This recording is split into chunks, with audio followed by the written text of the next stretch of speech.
Ang Philippine Coast Guard ay may paglilinaw sa bilang ng mga pasahero sa lumubog na MV3 Siya Kirsten 3 sa Basilan.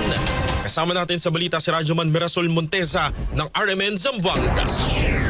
Nilinaw ni Philippine Coast Guard Commandant Admiral Ronnie Hilgaban na ang kabuang bilang ng mga pasaherong lulan sa lumubog na barkong MV3 sa Kirsten 3 sa karagatang sakop ng Baluk-Baluk Island, Haji Mutamad, Basilan kahapon ng madaling araw ay nasa 317 lamang taliwas sa naunang inilabas na ulat na nasa 332.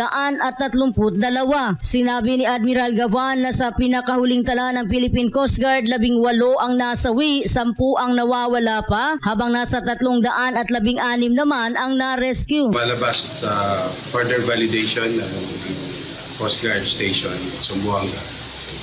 Yung passengers, yung original na report was 332. Ngunit napag-alaman na mayroong 15 na hindi tumuloy sumakay. Nangyayari naman talaga yan dito sa lugar natin. So, naging 317. Okay? 27 pa rin yung crew. Ang na-rescue, yung survivors, ay 316. 18 yung casualties. At yung missing ay 10. Subalit may mga kamag-anakan ng ilang mga pasahero ang umalma at sinabing paano naging 10 na lamang ang nawawala gayong hindi pa nakikita ang kanilang mga kamag-anak. Lalong higpitan yung inspection na bago umalis yung barko. Although sabi nga ng kasama natin sa Marina, lahat naman ng safety certificates ng barko ay valid, wala pong expired.